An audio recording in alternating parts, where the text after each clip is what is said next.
Mini episode 670 of the FDH Lounge is brought to you by The Unheard Scene, your home for great music interviews of all stripes. Follow them on the web at unheardscene.com. The FDH Lounge. You want to schedule your life around it.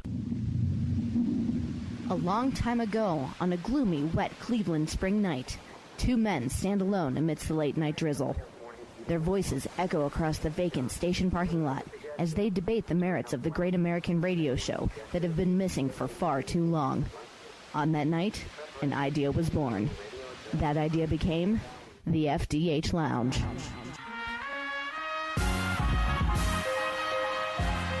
Welcome to the FDH Lounge. Welcome, everyone, to the FDH Lounge Pantheon taping. We are taping for Pantheon 9, the best in all walks of life. Rick Morris, your FDH Lounge dignitary here, along with a panel of fine FDH Lounge dignitaries that we've all had on the show previously, many of whom have participated in the Pantheon discussions previously. I'll just go around the table here just to acknowledge everybody as we get started. To my immediate right, my good friend, going all the way back to high school, he was a previous contributor to FantasyDraftHelp.com before there even was the FDH Lounge, on such niche sports as golf and tennis. Speaking of which, it's tennis drafting time again, Johnny. We need to get on that. But my good friend John Adams, a local artist representing all things hipsterism, hashtag Tremont, hashtag grass-fed beef. Good to have you in the FDH Lounge again, my friend. Great to be here. It's always a good time. It is. It's tremendous to have you in. One of two brother combos to ever participate in the Pantheon balloting, by the way. We have the other pair here, and they'll be acknowledged shortly. But his brother, Dave Adams, another of my high school buddies, one of my original broadcast colleagues at Sports Talk Network back in the day, where this thing started, the late lamented Sports Talk Network, me, Dave Adams, Ron Glasnap doing Reality Check, sort of a forerunner to this show, albeit it was sports only. So Davey was in the Pantheon when we did the broadcast in 2009. That was a lot of fun. To his right, my good friend Tony Mazer, who you can now hear mornings on WAKR. It's the Ray Horner Show, correct, Tony? That's correct, and I'm sure everybody listening to this is going to be tuned in, and I'm sure everybody listening to WAKR is going to be tuning into this. Absolutely. Because our core audience, we got to go after that 71-year-old demographic. That's what we're trying to hit every morning. That's who you are hitting, I'm sure. Well, you're also doing some stuff, are you not, poking in on 97.5 with Jeff Kinsbach? Yeah, I'm doing a little bit of that. Okay. All that. And also doing a little bit of stand-up comedy, which is funny because we were talking about this on the air, and this is when I knew how old our audience is, and we're talking about stand-up comedy. And are you a King of the Hill fan? Yes. Do you remember they lampooned an episode where they were talking about the Ray J. Johnson Jr. bit remember that from the 70s? That's right. And they did this whole thing, and I brought it up on the air. I'm like, please explain to me why this is funny. And everyone who's calling says, well, it's really funny, but I go back a little further, and I like some of the I'm not kidding, they said that. I like some of the newer comedians like Moms Mabley and Maury Amsterdam. And I'm like, newer comedian? They were 60 years ago. I think they forgot Shecky Green along those references. Yeah, exactly. Slappy White must be still doing some of those old Dean Martin roasts. Oh, that's the audience you get with AM radio, but the AM radio station in Akron. Yes, that's where people go to get their news every morning, their talk. You guys are the predominant station there, 1540. Yep, 1590. Or 1590, duh. 1540 is the cheap sports station. That's right. That you can hear about, I think, 5 city blocks. Yeah, if that. Yeah, 1590. Yeah, my bad. And of course, with the stand-up, it's good to hear you doing that. I have enjoyed the times I've been there. I have particularly enjoyed at certain parts in your act glancing over to your grandparents, who were always chuckling good-naturedly no matter what part of the act it was. Exactly. They're troopers. Exactly. I've since retired some of those bits, though.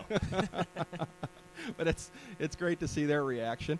Tony, of course, as we go further on the table, accompanied by his charming better half, Samantha, as we go further still to my good friend Anthony Petrone, proprietor of the great show, The Unheard Scene, currently on a bit of hiatus as a webcast, but we did that TV pilot that you have been kind enough to welcome me in as a part of, and we got that out there. So TV networks, hit us up. Still working hard. It's just about to be completed. We ran into a bit of a snag thanks to our production guy, but still hitting it up. Still trying to get it going. Yeah, but we got that going. And again, great to have you in as a part of this. We were talking off air about this a little bit before. This was a joint venture of the Unheard Scene back at the late lamented Sports Talk Network back in the day, and this program doing the fantasy rock band draft. Correct. That many of us at this table were all a part of, and what a lot of fun that was. All I remember is Paul Belfi got disqualified. Because he cheated. Because he cheated. Well, not only did he cheat, but the way the band draft was supposed to be, you couldn't have people who've been in a band together. Yeah. And he had, I think it was Carmine Apiche, or whatever his name is. Apiche was one of them. Sammy Hagar and Carmine. Yeah, there was. Yeah, I think so. And they were in a band together, and that wasn't that.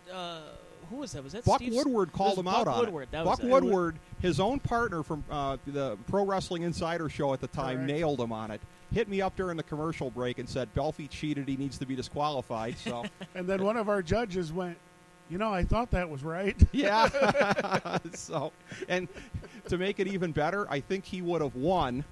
Instead, FDH Entertainment editor Samantha Jones ends up winning. I finished in second, and I screwed over Matt Petrone by taking 4 out of his 6 guys, which I will always find funny. Who always held the concept for doing that. Yes. It was his idea. Yeah. Some still have sore memories on that. Yes, well, that's the way it goes. Why don't we just do the acknowledgement here while we're at it, too? Matt Petrone, also of the Unheard Scene, my fellow producer, along with Anthony on the Revival for television. So looking forward to making that happen. And getting good old Joe Vitale out there, along with Lisa Dillon, our fine co-hosts for that. So that will be awesome. Yeah, that'll be a good time. I can't wait for that to go big. Everybody, like Ricky said, TV shows, channels, come on, pick us up. Absolutely. Hit us up. And my good friend here that I want to get to subsequently, the only gentleman at the table sitting here with me that is a fellow FDH Lounge original dignitary. He was there. We're doing this around the anniversary of the program. January 14th, 2007. He was there at the outset for this. He's been part of the project from the very beginning. My good friend, local political domo, Christopher Galloway. Chris, how you doing, my friend? I'm doing well, and I just want to announce my soon-to-be podcast, The Unseen Herd. That is, well, as a podcast, that works well, actually. I think that would work well with politics. Really would. It probably would. It probably would. And my understanding of it is these days, correct me if I'm wrong on this, but for anyone that is going through Northeast Ohio, in particular Concord Township, that little slice of heaven, they have to pay a personal toll to you as they're going through town. Is that not correct?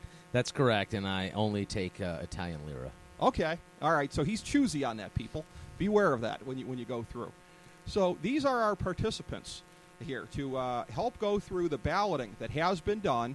We have conducted among the vaunted group of the FDH Lounge Academy of Arts and Sciences, a couple of dozen folks who had ballots distributed to them, mostly show contributors, a few folks beyond that mix, and we ended up in all with 22 ballots that came in, and we're going to be going through them here today. What I'm going to do, first of all, is just run through the ones that only got 1 vote. We're going to have to break ties in 2 categories. Coincidentally, they are our first 2 categories. First one we're going to do is baseball pitcher. Second one we're going to do is underappreciated athlete. For baseball pitcher, the ones that only got 1 vote, going down the list here, Pedro Martinez got 1 vote from Alex Slemp. Ron Glasnap voted for Roger Clemens. He was the only one to go in that rather controversial direction. Roids. And as I'm looking at this here, I don't think anybody else got just 1 vote. So this is interesting. We tended to kind of clump towards a couple of candidates here. There were 2 votes, one of them just before we got the mics going here, 2 votes for Greg Maddox, FDH Director of Research Nate Noy, with one of the 2 votes, and he pointed out in his rather long-winded but welcome email to me all of the case to be made for Greg Maddox, that 92 to 95, that peak during the Royd era, what he did was really, truly special. Additionally, another vote cast by somebody at our table here, as I say, right before the mics went on, Tony Mazer with another vote for Greg Maddox. So, Tony, what's your case for him? Is it along the same lines as Nate, or what were you looking at? Well, yeah, it was, like you said, from 92 to 95, he was the best pitcher in baseball. Mm-hmm. And especially in 1995, boy, they screwed that up with the Cy Young and the MVP. Yep. I mean, first of all, how on God's green earth did Albert Bell not win the MVP that year. I mean, I know how he didn't win it, right? Because he was boorish to some of the some of the voters and everything. They got Anna Storm didn't have a vote, did she? Yeah, exactly. Yeah, or the kids he chased through the graveyard. I think, But then on the other side, they gave it to Barry Larkin. And right. that should have gone to Greg Maddux, who went 19-2 that year with, I think, a 1.66 ERA. It was something like microscopic in that year where guys were hitting 40, 50 home runs in that time. Maddux was not an overpowering pitcher. He was not going to throw 95, 100 miles an hour. He threw 91, maybe 92. He could paint, though. But he can paint, and that's when he always said he always looked to location. And I'll always remember the one time I guess he faced Dave Martinez. Remember Dave Martinez? Yes. He was a Punch and Judy outfielder with, like, the Montreal Expos or something. Maddux gave up a home run to Dave Martinez. Someone asked him, what's your favorite moment that you've ever had in baseball? It's like, was it winning the 95 World Series? And he said, no, it was striking out Dave Martinez because he burned me one time in the 9th inning. So it was the exact same scenario years later, and I got to strike him out, and it was redemption. And I said, I love Greg Maddux for that. You got to like that. He was a hell of a pitcher. He was a great, great competitor, no doubt about it. One of his contemporaries here got 2 votes as well. There were 2 votes for Randy Johnson, one from Ben Chu and another one cast by a good friend, our FDH golf editor, Tom Denk, Mr. Flatstick. He voted for Randy Johnson as well. There were 3 votes for Walter Johnson. And again, this is a category that we had back from the Pantheon Purge, which was a concept that Chris came up with, which I think was very, very necessary, where we purged some of our unworthy winners, voted them out. Nolan Ryan was a previous winner in this category, hence he was ineligible. I say all of this at this time. I'm remembering this because I voted for Walter Johnson previously, and I voted for the big train again this time here. Somebody who had an absolute strong record in the 20s in particular of just being so overpowering. Not a guy who's a household name in the game. There's another old-timey guy who got even more votes than he did, which we'll be talking about subsequently. But Walter Johnson could just do it all, and the hardest thrower of his time, I believe. That was a vote also by original FDH Lounge dignitary Tim Faust. Something about the originals gravitating towards this guy. The 3rd vote for Walter Johnson came from this table. Chris Galloway, you joined us in that regard in voting for the big train. I did, and I would back that up with just some of the amazing stats. 21-year career, 12 seasons he led Major League Baseball in strikeouts. He had over 3,000 strikeouts. He was the original member of the 3,000 strikeout club. He is still the career leader in shutouts, 2nd in all-time wins. He's 4th in complete games. He did it all. I mean, that's a long time for a starting pitcher, and his success, and I think we're not going to see that again. No, we're not. It's an amazing record. Again, you did a great job of summing it up. That's a lot of the things I was looking at, and that's what moved me in his direction. We had 3 votes for another candidate as well, Cleveland's own Bob Feller. Nick Despins cast a vote for him, as did Bob Glassman, as did Dave Adams. Those votes came in for Bob Feller, but it was not enough to put either Walter Johnson or Bob Feller, each of them falling 1 vote shy of being in a tie here. And this is the tie that we have to break in terms of Cy Young and Tom Seaver. Not often 2 names you hear juxtaposed side by side, but they are in the FDH Lounge here. These are the ones that we had. Interestingly enough, for Tom Seaver, being a great pitcher for different teams here, predominantly the Reds and the Mets, and I think that's one of the things that registered for him, because Tom Seaver, one of these rare guys who's able to draw from homers in 2 fan bases. The Reds, there was a vote for him from Scott Pullins, and a vote from Mets homers, Russ Cohen voting for him. So somebody who's able to draw from the extreme partisans of 2 different fan bases. There were 2 other votes that came in that I don't think were from either Mets or Reds fans. Jason Jones voted for him, as did Steve Servillo. So those 4 votes were for him. Cy Young is the other one who got 4 votes. And the votes that came for Cy Young were from FDH Entertainment editor Samantha Jones, good old Mike Petak, our motorsports editor, voting for him as well. Kyle Ross, aficionado on all things football and wrestling in the lounge here, voting for Cy Young, as did, of course, John Adams, sitting here at the table with us. So John, as somebody who voted for Cy Young, make the case, because we're going to be having a vote here on the tiebreaker. So for anybody that should be going for Cy Young, what are the things you're looking at? Well, most importantly, 511 wins. So I think that says it all right there. But also, amazingly, won the Triple Crown in 1901. Whoa, I didn't know that, actually. So okay. RBI, home runs, batting average. So wow. Little something to add in there. So. Yeah, well, it was a different time, obviously, but okay. That's an incredible statistic as well. And I would guess most people probably didn't know that. So, all right, we have to break the tie here. Second ballot, the way that we've always done it previously in the lounge, is that you can vote for anybody other than who you voted for on your first ballot. The Patrons taking a bye in this category here, as they are not much into the world of baseball, so we'll be conducting the second ballot without them as well. So we'll just start the other end of the table here. Second vote here, Chris. It doesn't have to be for Tom Seaver or for Cy Young, but it could be for anybody. But who would you vote for on the second ballot? Well, I would, if I was going to do this the way that I have advocated in the past, I would cast that vote for Cy Young. Okay. I think that's pretty strong. I'm going to join you in that regard and just make it 6 votes, because I kind of agree. If I'm going to look between these guys, that's how I would kind of look to do it. So going around the table here, Tony, what's your sense? It doesn't have to be for either of these guys on the second ballot, but what are you thinking? I was going to go with Tom Seaver because of his longevity and what he was able to do. And like you mentioned, the two fan bases that look very highly on him. And he was the one who ended up kind of changing that.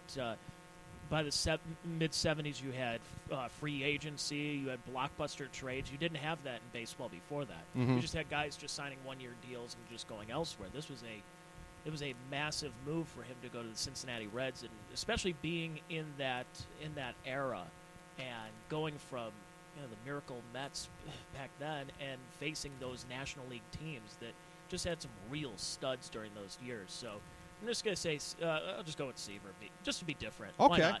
All right. No, I mean, it's a great case to be made. And as I said before, you don't often hear the two names back-to-back, and that's not to say that Tom Seaver isn't one of the all-time greats, but just that it's a guy earlier in the century, it's a guy later in the century. It's just kind of a random pairing, it kind of seemed to me. It could have been kind of any two guys in there, although Cy Young, again, is the most famous probably of any of them because of having the award named after him for one thing, and as Johnny said, 511 votes. So, Johnny, you're not eligible to vote for Cy Young, but unless you vote for Tom Seaver inexplicably here and throw it back into a tie, it's going to be him. So what's your vote? Of course, I'll stay with Cy Young, but impressive career from Tom Seaver, especially with the two fan bases and the longevity, and was still a factor late in his career, pitching with the White Sox late in his career. Right. In the mid-'80s. So, all right. Definitely worthy of the discussion. All right, so just going with your first ballot vote for him here, that's 6-5 for Cy Young, and again, it's a very good competition between him and Tom Seaver. We had an excellent list of candidates here this time. Bob Feller, of course, with 3 votes. Walter Johnson with 3. Randy Johnson 2. Greg Maddux 2.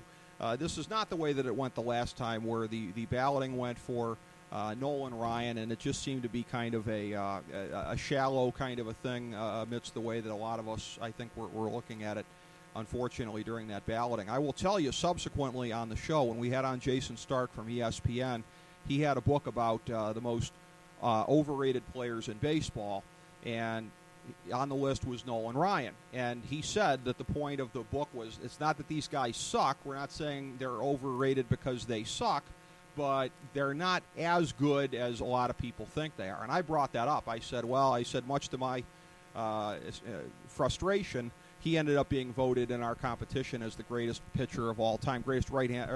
He had him as the greatest right-handed pitcher. We had him as the greatest pitcher overall. And Jason Stark said that would be an excellent example of what I'm talking about. So it's nice to have a more worthy winner this time, Tony. Well, that was the problem with Nolan Ryan, was he also lost a lot of games too. He did. He would also give up a lot. He'd beat a lot of guys, give up a lot of hits. I mean, he was a great pitcher, but he was, I think, one of the few guys to have played in 4 decades.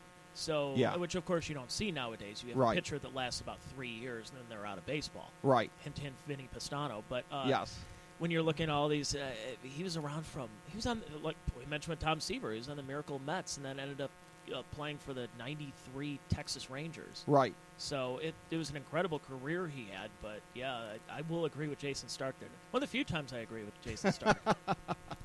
Yeah, it was a good point that he made there, and I thought that sort of captured exactly the case for why he needed to be purged. And like I said, I want to take my hat off to Chris for the concept of the purge. The last 2 times around, we have been addressing purging folks from the lounge and refilling those categories. We are going through the last of the refilling today.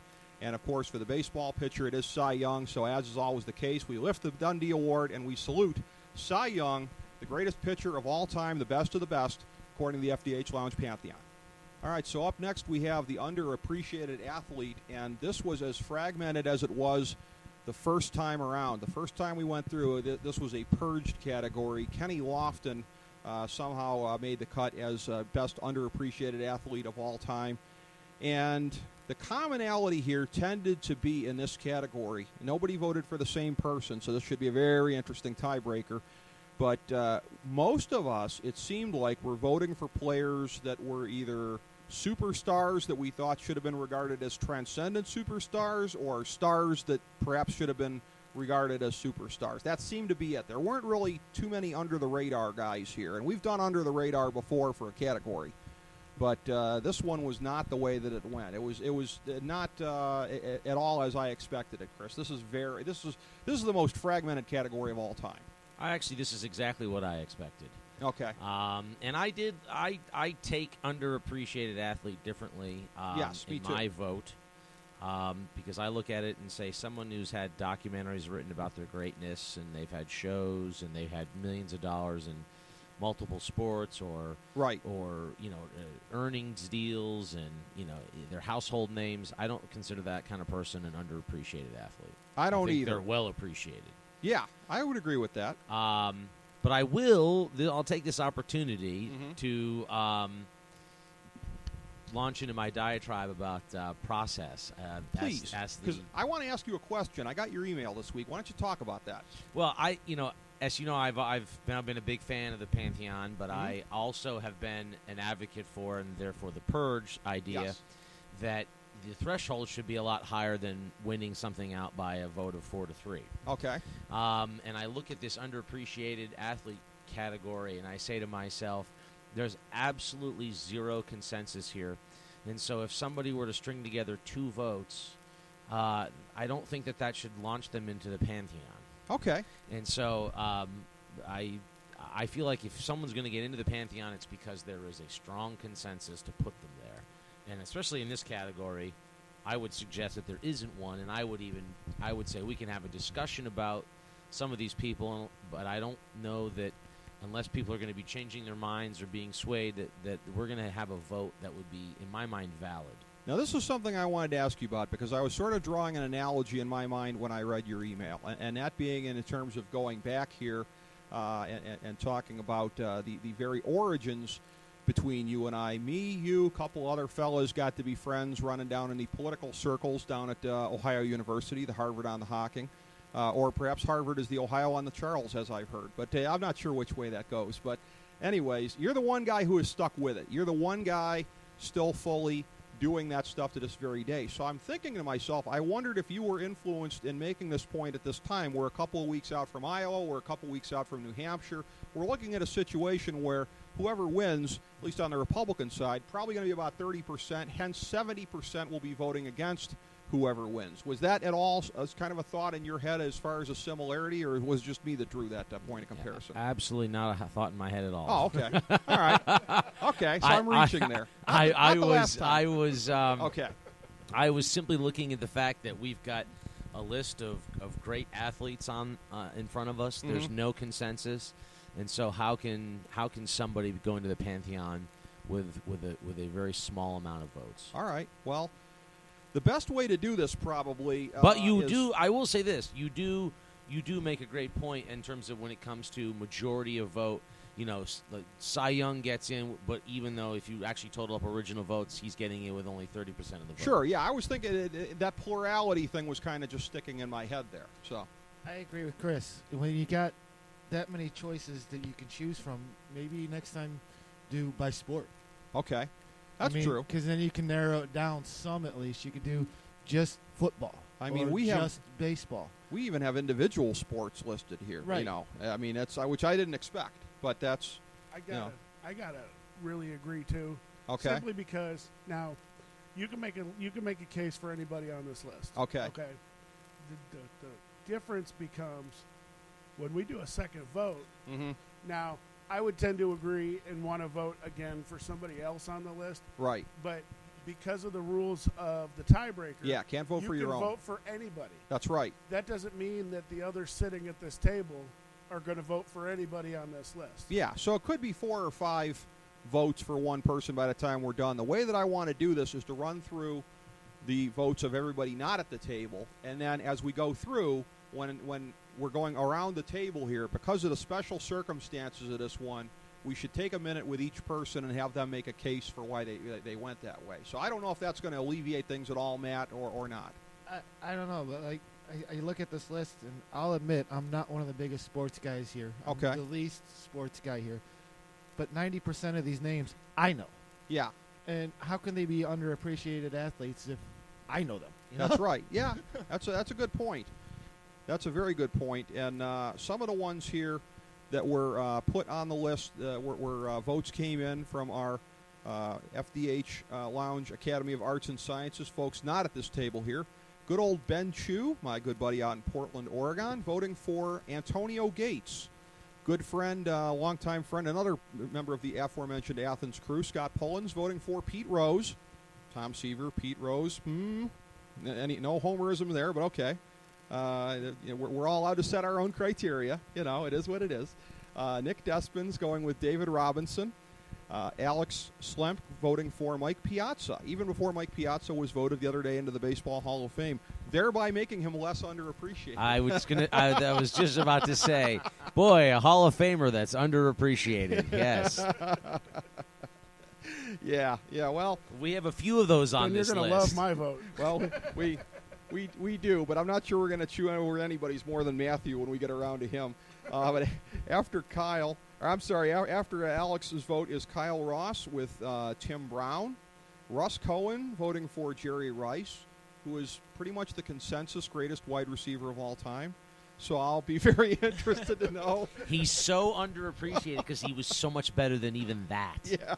So even though you think he's the greatest wide receiver of all time, he's still underappreciated. I know Russ lives in the Philly area, but right about now I wish he was here with us. Russ, what is this? How did he get that vote? Ron Glasnap, at least, borderline. Well, compared to the Jerry Rice one, I think a lot of these are more understandable. He went with John Smoltz, who, if I were to guess, I would say Ron probably meant that as somebody who spent not exactly half and half, but half his career as a starting pitcher, half as a closer. Maybe he doesn't get enough full credit for both or for his versatility, or I don't exactly know what the thought process was there. I'm just guessing. Mike Petak going with Charles Woodson. Nate Noy, this did not surprise me, going with Bo Jackson, who is a perennial favorite of his. And I know that Nate lives in continual fear that the next generation and those that weren't around then, by gum, didn't know how great Bo Jackson was and how transcendent an athlete he was. Knows. That's how he looks at it. How can Bo Jackson be considered underappreciated? Go. Give me the answer. I mean, he's not on everyone's lips today because he faded from the scene, so there is that. You know what I mean? But that's, I don't know. Well, I struggle. There's a difference between being underappreciated and fading away. Yeah, I don't know. I would agree with that. Isn't there a 30 on 30 on him? There I mean, is, yeah. he's in. I assume he's in the Pro Football Hall of Fame. No, Is he not? He wasn't playing long enough to be in either one. No, he didn't make really? the cut for either one. Interesting. I would have said he would. Nor should he, really. I mean, he was like 28 or 29 at the time he went down. So, that's, I think maybe he means because his career got cut short with the injury. Cut short, yeah. And like, if you were to talk to kids today, they would have no idea what it was like to be around then. I think that's Nate's general premise. I see. Is that, like, by gum, if you weren't there, you just don't know how transcendent this man was. That seems to be the root of his argument. But it's an interesting. We have some more wacky ones here on the list here. Jason Jones, I'm not going to say this is a wacky one. John Stallworth. I mean, that's a pretty good vote right there. I'm not a Squealer fan, but I got to admit that's a good one. His wife, Samantha Jones, however, going with Matthew Dellavedova. Apparently he plays soccer. Yeah. Maybe that's it. I love me some Deli as much as the next guy, but I don't know if even he would be thinking he belongs There on like this some list. Australian pygmy games or something like he was a part of? Or I don't know. I'm not sure exactly how he may. I mean, like, he's a favorite of Samantha's, and I think, quite frankly, that's all it took. I think that's how Mrs. Jones ended up going on this one here. Well, maybe she's not referring to his exploits as an athlete. He's just an underappreciated fella. Could be. Yeah, he's personally. He's a real gentleman. Loves his mother. I mean, he's just generally underappreciated by the public at large. Personally underappreciated. Nice. One of the most quality votes out of all of these ones that came in, from original FDH Lounge dignitary Tim Faust, who is a big baseball expert, no question about it. Mickey Cochran. I texted him back immediately. I was like, bravo, man. That's a great vote. You know, people want to say Johnny Bench is the greatest catcher of all time, or this. Some people say Yogi Berra, but this is a name that should always be in the discussion, Chris, and it's not in the discussion enough of the time. No, I was really impressed with that vote. Mm-hmm. That's thinking. Yes. That's being, very thoughtful in your selection process. Yeah, and hint, hint, hint. That may be one that I look fondly upon as we go further in this. Tom Denk, Mr. Flatstick, going with Al Order. That was an interesting one. So as I said, we have individual categories being referenced here as well. I think he's the only... didn't do that one in order, though. No. No, that was... I'm glad I got nobody else at the table laughing at that one. Yeah. And I thank you for that. Are you going to use that on open mic night? Yeah, exactly. Yeah, I have a... He didn't run those races in order, kids. Exactly. I'm also going to say Sakatumi and have a laugh-in box. Steve Servillo going with Barry Sanders. That's another one of these ones of like, for a guy that gets a lot of run as the greatest running back of all time, I don't exactly know on that one.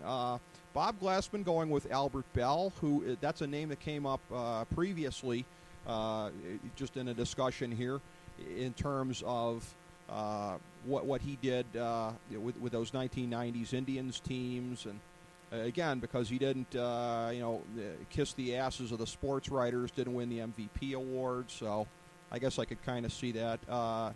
Dave Adams, I wish I could interrogate John here to see what his brother's thought process was, but he goes with Tim Duncan, who that's another one of these ones of a great player, one of the greatest of all time. Most would probably say top 10 of all time, although maybe some would consider him borderline, but that's an interesting vote by Dave. Well, I think, and it hit me with Tim Duncan, and I think maybe people are thinking underappreciated, and they're thinking modest in terms of their career. Okay. And in a way, I think maybe people are kind of transferring that to underappreciated. Okay. So, yeah, I'm looking back on this list and seeing some people, maybe their personality wasn't real flamboyant, but they just, they did great work and they shined. But interesting one with Tim Duncan. Yeah, I thought it was.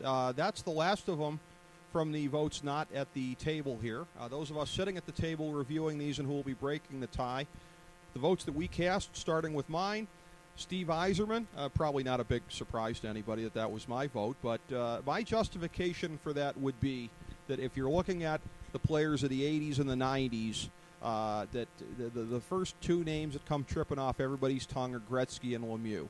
And I feel like for everything that Yzerman accomplished, statistically as a leader, the first 20-year captain in the history of the league, multiple cup winner as a captain, that was something that tilted it to me, because I felt like, again, there's a wide gap in terms of when people think Gretzky, Lemieux, and then whoever comes next. And I don't think there should be such a wide gap. So, I was doing a show in Detroit last week, Rick, and you might appreciate this. I was in the middle of it was at this just hipster bar or whatever it was. There was like 5 comics that were there, and all of a sudden I'm in the middle of one of my sets and people are cheering.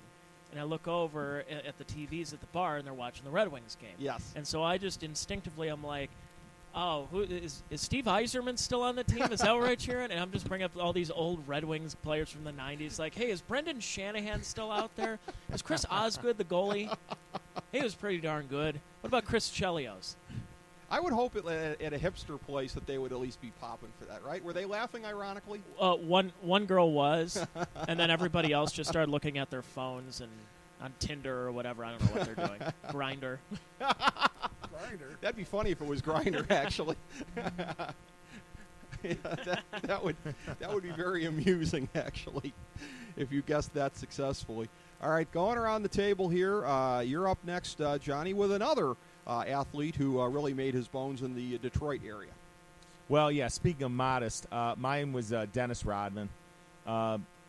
Seven-time defensive first-team player, led the NBA in rebounding, so the rebounding champion 7 straight years from 92 to 98, 5-time NBA champion, 2-time All-Star. He was the rebounding champion on 3 different teams as well. So okay, that's what I was kind of looking at. I think he got, through his own undoing, portrayed as this brash character later in the media, of course, but was a great player.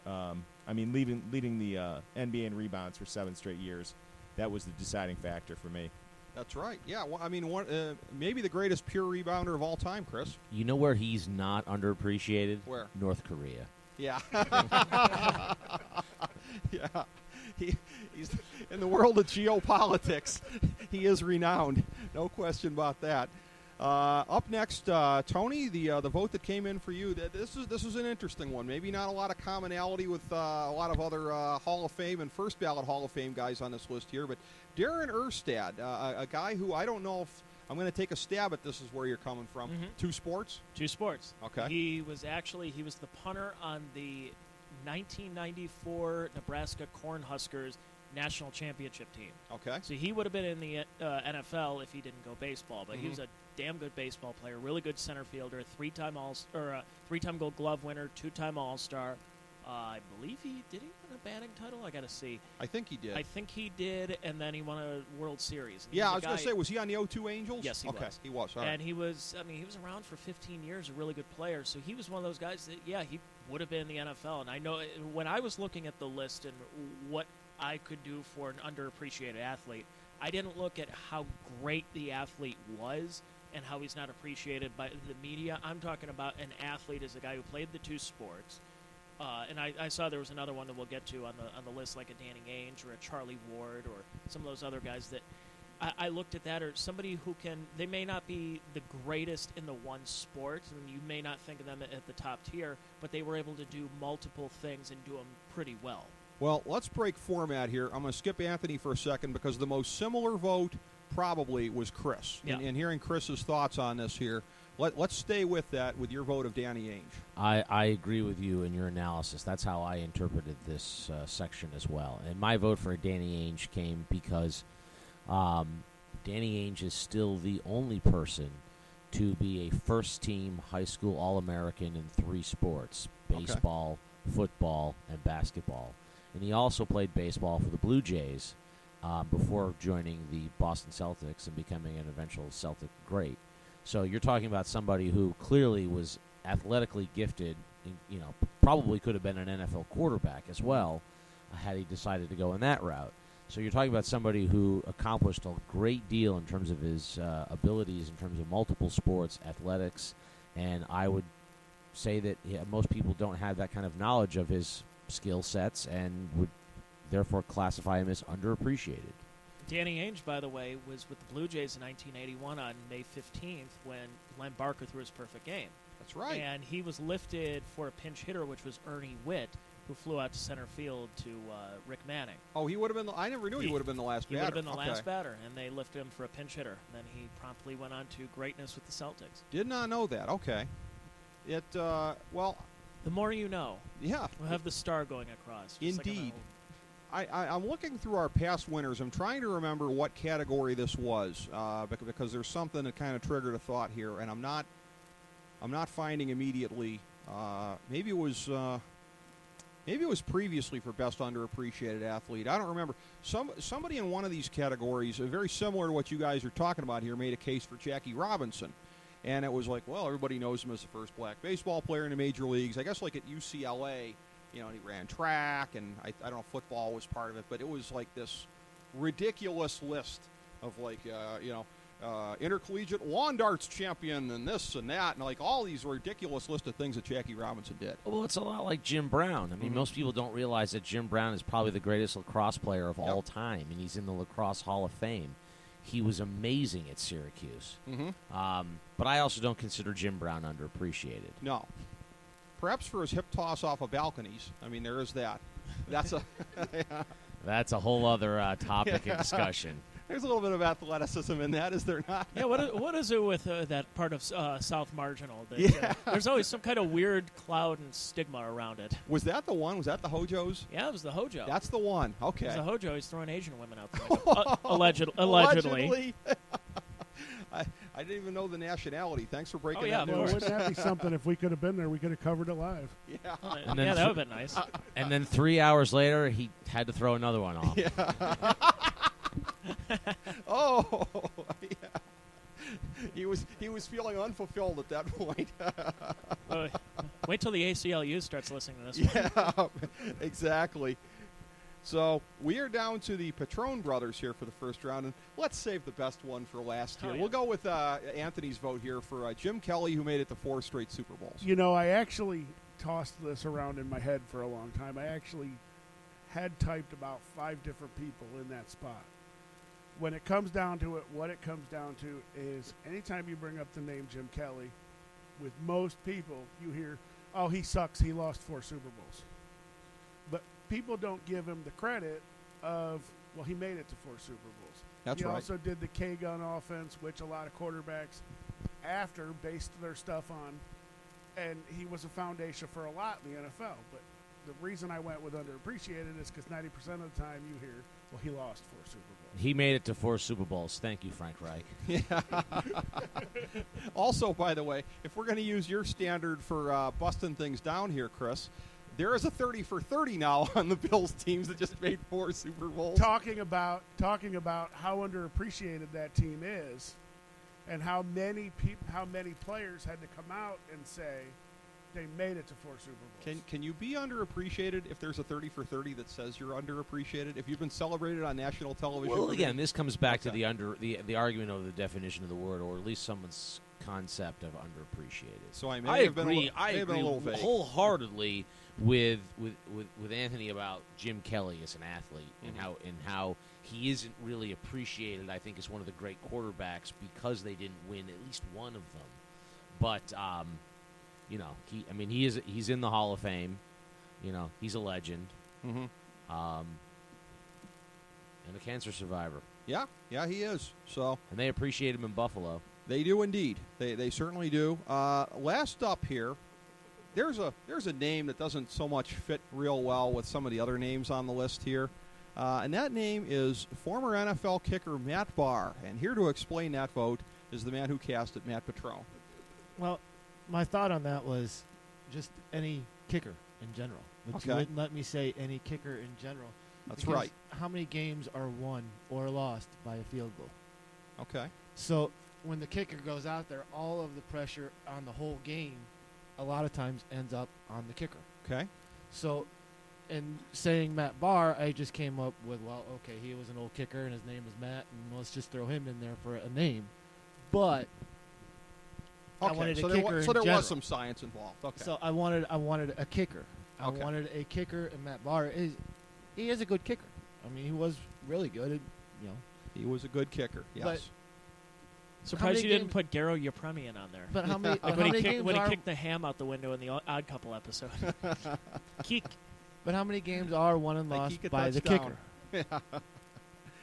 A lot of them are. Yeah, true. And the pressure goes on him, and he's underappreciated. Yeah, well, I mean, as our child friend Mr. Galloway here could tell you, Adam Vinatieri won 3 Super Bowls basically by kicking a field goal there at the end. So there are other examples, perhaps other than Matt Barr, that one might have used. But okay, all right. So there's the case. But Matt Barr would be underappreciated. Yeah, well, not by Matt, but certainly by the rest of humanity. So okay, there's that.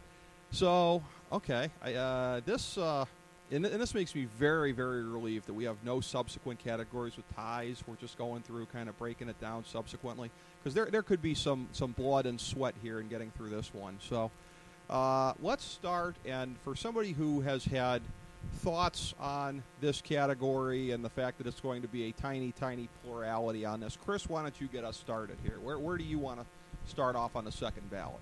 I'm all ears. I'm going to make a motion that there not be a second ballot. that there is not a consensus on the definition of underappreciated, and that there is not a consensus in terms of an athlete. So I would move that, like all Hall of Fames, that I sometimes, when I question sometimes the inclusions when they have certain votes, we don't have to fill it today. It can remain empty in the Pantheon until there is somebody that has stepped forward and there is a consensus. Let's put it to a vote. Yeah, I would second that. I would agree with Chris. Because Okay. I think we can even clarify this category if Yeah. we sat and thought about it. I think so. And make it something where we could come up with a stronger consensus. I may have been a little vague, perhaps. Perhaps, but yeah, vague-ish. That's as far as I'll go in that direction. What do you think, Tony? I'm kind of leaning Hear, towards hear. this as well. Yeah, pull the plug. We gonna do that? I agree. All right, so it's unanimous. The Dundee will not be awarded. The Dundee will not be awarded. This is a first. I did not expect this here today, ladies and gentlemen. I thought this was going to be a long, drawn-out final battle here, and it might have been if we were forced to vote. But Johnny, apparently, it ends quick and easy.